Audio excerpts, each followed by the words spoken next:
In this section of the course, we're going to talk about how to shoot better close-up nature photos. It's broken up into two parts. The first part is going to talk about more of just the fundamentals of photography and just generally how to get better photos using your iPhone. Then I'll get into specifically how to get better close-up nature photos.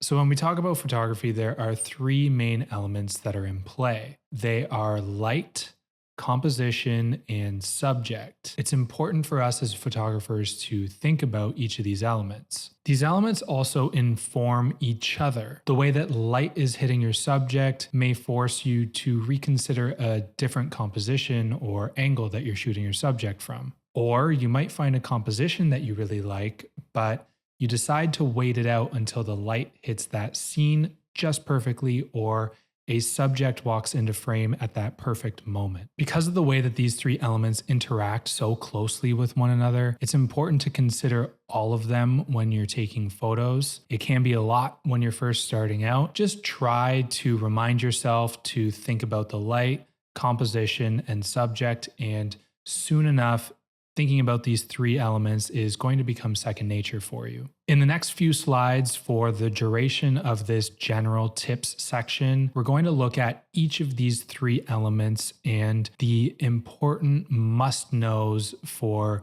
working with either light, composition, or subject. First, let's look at light. Light is the most important element to any photo. Without light, we simply don't have an image. Capturing good light should be at the forefront of our mind. What is good light is usually pretty subjective. There's really no honest way that I can say any certain type of light is good in every situation. The direction of your light, how hard or how soft your light is, the color temperature of your light, and the intensity of your light are all going to have a significant impact on the way that your image looks. We can actually control how our cameras are capturing the light in front of us. This comes in the form of exposure. Generally, with digital photography, we want to expose for the highlights in our image. The reason for this is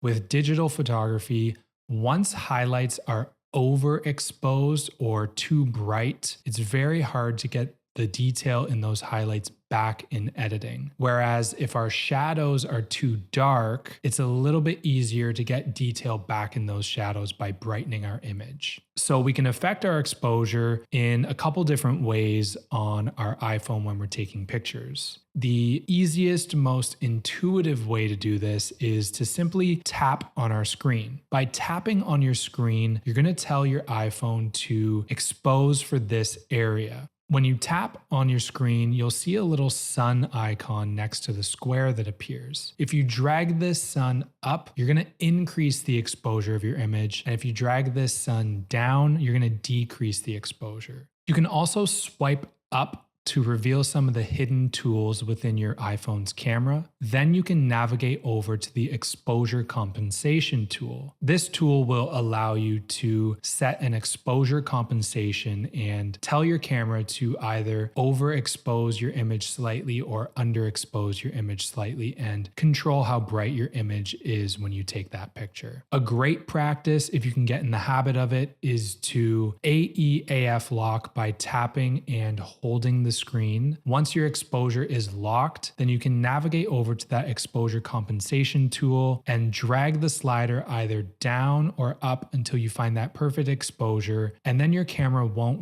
reset your exposure every time you take a photo. Natural light is easily the most accessible type of light to shoot with. As a beginner, this is probably what you're going to use primarily. You can get a lot of different looks just using natural light.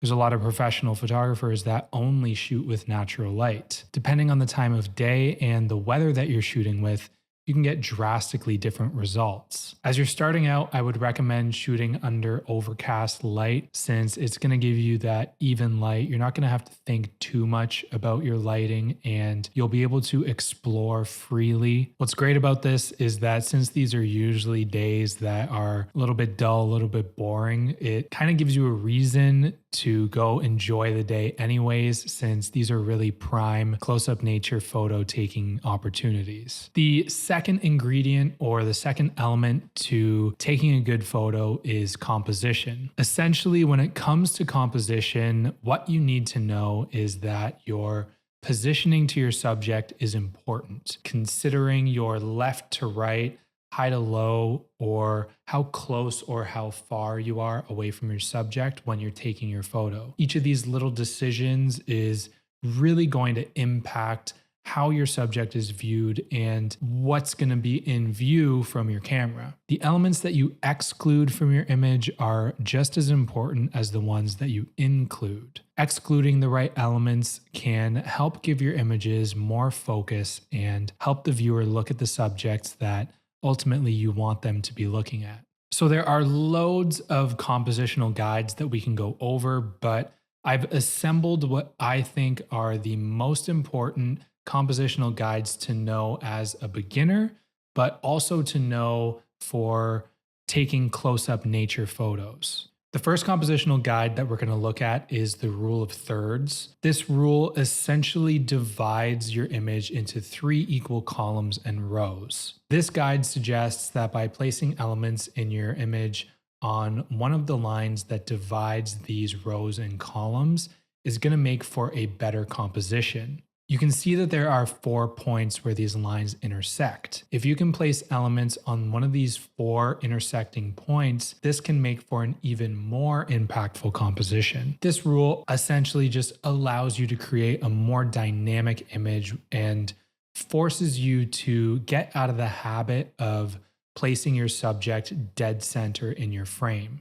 The next guide is leading lines, which uses lines in an image to guide the viewer's eye to a certain point in your image. This can be used to great effect with close-up nature photography, where often you're working with branches or leaves that can serve as natural leading lines to certain parts of your image. Filling the frame is a technique where the positive elements take up most or all of the frame of your image. Filling the frame is a natural technique to use with close-up nature photography where you're already getting very close to your subject. This can be a great way to give even more focus to your image, and you can start to experiment with showing off the texture, a certain pattern, or just the shape and form of a subject. The last compositional guideline that we're going to look at is layering. Any image can be broken down into foreground, midground, and background. Your foreground are the elements that are closest to your camera. Your background are the elements that are furthest away from your camera, and the midground are all of the elements that are somewhere in the middle there. By placing elements in more than one layer, you can add a lot more depth and dimension to your images. The last element in our photos is ultimately the hardest one to actually control, and that's a good subject. Finding good subjects relies on external factors as much as it relies on your ability to notice them. Exercise those observational skills, and slowly but surely you'll start to notice interesting subjects popping up more and more. Narrowing your subject down to close-up nature is already a step in the right direction. This narrows down your choices but is open enough to encompass many different subjects. Now we're going to get into the second part of this section, which focuses on what you probably came to this course for, which are the specific shooting tips for close-up nature photos. The first tip might seem like a little bit of a no-brainer, but it's to first get close to your subject. Find subjects that allow you to get close to them. With nature, this actually encompasses a lot of things. This is what makes close-up nature photography so great. There are lots of different subjects that you can take pictures of, and even with the same subject, you have many different ways that you can take those pictures when you're working at such a close scale. It's a great way to learn and practice the fundamentals of photography in a slower paced environment where the stakes are not high. Perhaps the biggest challenge with close-up photography is focusing on your subject. You're probably used to shooting with your iPhone and all or most of the elements in your photo are in focus because the iPhone naturally has a deep depth of field. Depth of field is ultimately the amount of elements that are in focus in your image. A image with a deep depth of field is going to have a lot of elements in focus, and an image with a shallower depth of field is going to have less elements in focus. When you work on a close scale, your depth of field becomes shallower and less of the elements in your image are able to be in focus. This makes focusing a very important part of any type of close-up photography. On your iPhone, there are two specific features that can help you get better focusing. The first one is our AEAF lock. By tapping and holding on your screen while you're taking a picture, you can enable the AEAF lock. What this does is it locks your exposure and it locks your focus. So when you're shooting close-up, a good practice is to find that minimum focus distance or how far you want to be away from your subject. Then you can apply the AEAF lock. And then once you have your focus locked, you can actually use your body to move forward or backwards in order to find that sweet spot where your subject is in focus. Another way that you can ensure you're getting a sharp image is to use burst mode. A lot of times when you're taking close-up photos in nature, you're also going to be playing with wind or a moving subject. This can make it difficult even when you're using a focus lock feature to get sharp focus with every image. If you're working in these windy conditions or you're finding it hard to stabilize yourself enough to keep focus, using your burst mode will allow you to shoot multiple frames and then review later to see which frames were actually in focus. To use this feature, simply click your shutter and quickly drag to start the burst mode. Once you're happy, you can let go, release, and then go into your gallery and view your burst. On the bottom toolbar, you'll see an icon called Select. Tap this, and then you'll be able to scroll through all of the frames that you've taken with your burst, and you can select the ones that you would like to save. When you're done, click Done in the top right corner, and that's going to save each of those frames as individual photos in your photo gallery. You can even go so far as going in and out of your subject as you shoot a burst, and then you're likely to hit at some point that perfect sweet spot where everything is in focus. So I would ultimately recommend using your AF lock and, if you need it, your burst mode in conjunction. It's important to know that the focus plane of your camera lies parallel to your camera's sensor. This is important to know because if you're having trouble getting all of the different parts of your subject in focus, you may need to shoot it from a more flat perspective or positioning your subject more parallel to your camera's sensor.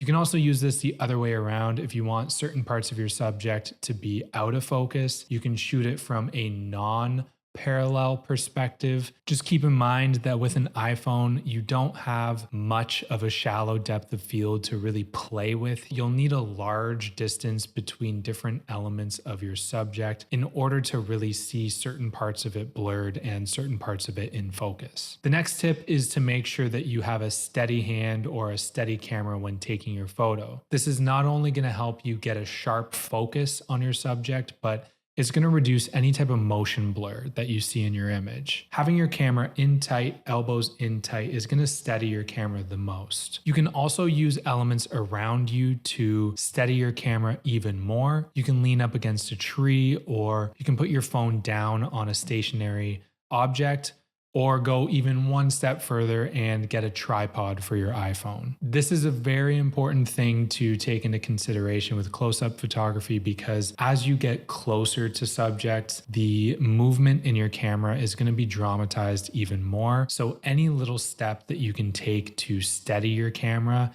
is going to go a long way. This next tip goes back to the lighting portion that we talked about a little bit earlier in this section. I would recommend, as you're starting out, to use overcast light to your advantage. This is going to allow you to shoot both highlight, midtone, and shadow in one single frame without the use of anything like HDR. And generally, it's just going to give you a much more pleasing light on your subjects shooting that close up. You may need to add some contrast in editing, but that is a very easy fix, which we'll get into a little bit later. Isolation is a very important concept when shooting close-up nature photos. In this first example, the subject actually gets lost because I shot it towards the tree and there's a lot of distracting elements in the background that make it hard to focus and kind of land on any particular subject in the frame. Whereas in this second photo of the same subject, you can see how by isolating it against a clean background, the subject stands out and you're able to focus on it with ease.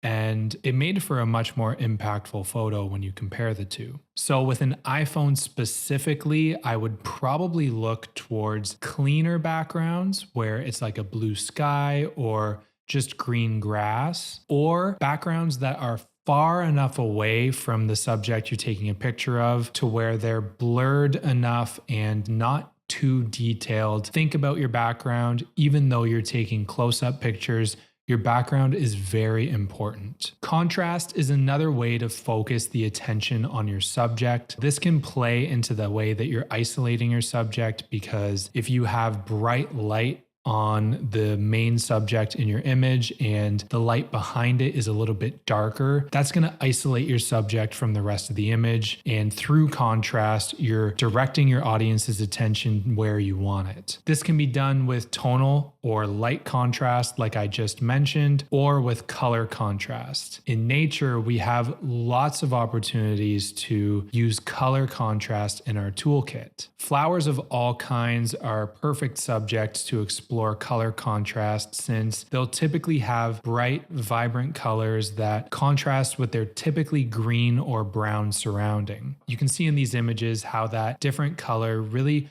allows the flower to stand out amongst the rest of the image. The next tip is to find new perspectives. In this area, the iPhone has a huge advantage over other cameras because of its small form factor. This image, for instance, is only possible through my iPhone. Because the iPhone is so small, I was able to get this unusual perspective by sticking my phone right under my plant and shooting up towards the ceiling. This is something I would have never been able to do with my camera because it's simply just too big. You can actually utilize the location of your camera's lens to your advantage. If, let's say, you want to get a really low angle shot, instead of shooting it like this, where you have all of this distance up to your lens, you can turn your camera around and now suddenly you have an even lower angle shot. The next tip I have for you is to become interested in the finer details. When you're shooting close-up nature photography, you are working with really small subjects. So if you're looking around at grand vistas all the time, it's going to be hard for you to find subjects. You need to start to observe and notice the smaller details around you. Don't just look at your environment from eye level either. You can find great subjects down just below your feet or above you. Look where others aren't looking. Look around, explore, look for different little pockets of light or interesting subjects that allow you that opportunity to get close and experiment. Ultimately, to get better photos, no matter what it is that you're shooting, you need to become curious about your surroundings. This leads into our next tip, which is all about exploring and experimenting. My biggest suggestion for you is to